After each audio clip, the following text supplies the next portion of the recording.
शेतकरी मित्रांनो, तुम्हाला जर अद्रक पिकामध्ये अजिबात 2.5 ते 3 महिन्यापर्यंत गवत होऊ द्यायचं नसेल तर हा व्हिडिओ शेवटपर्यंत बघा आणि सुरुवातीला आपल्या पेजला फॉलो करून घ्या.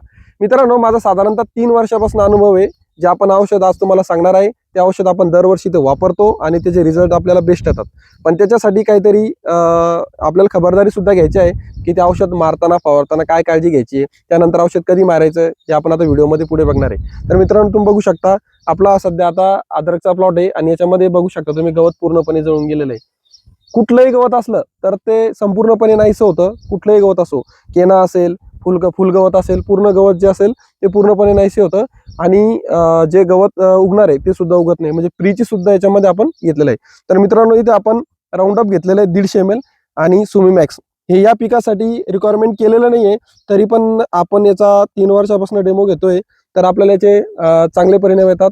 यांना असं काही होत नाही की उगवण शक्तीवर प्रॉब्लेम येतो, काही होत नाही. मी 3 वर्षापासून वापरतोय आणि अद्रकचं उत्पन्न सुद्धा चांगल्या प्रकारे घेतोय. पण मित्रांनो, तुमच्या स्वतःच्या याच्यानुसार मारा. कृषी अधिकारी किंवा कृषी केंद्रवाल्याचा सुद्धा सल्ला घ्या. कारण की काय असतं माहिती का, ज्याचा त्याचा प्रश्न असतो, कोणी हे वापरतं किंवा दुसऱ्या कंपनीचं वापरतं. मी आता 3 वर्षापासून हे वापरतोय तर मला बेस्ट रिझल्ट येत आहे. पण मित्रांनो, सर्वात महत्त्वाचं असं आहे की मारताना याला पूर्ण खबरदारी घेणं गरजेचं आहे. आता शेजारी जर पीक असेल तर आपल्याला त्या पिकावर अजिबात उडू द्यायचं नाही. जेव्हा हवा बंद असेल तेव्हा जे औषध फवारायचं, एक तर सकाळी लवकर मारायचंय किंवा संध्याकाळून मारायचंय. आणि मित्रांनो, दुसरी गोष्ट, जेव्हा आपण हे औषध मारतो तेव्हा जमिनीमध्ये कमीत कमी ओलावा असणं गरजेचं आहे. जेव्हा खाली ओलावा असला तेव्हा ते लवकर रिझल्ट देतो. तर मित्रांनो, ही माहिती तुम्हाला अगोदर माहिती होती का, हे मला कमेंटमध्ये सांगा आणि आपल्या फेसबुक पेजला फॉलो करायला विसरू नका. तुमचा शेतकरी मित्र अमोल आवळे. जय जवान, जय किसान.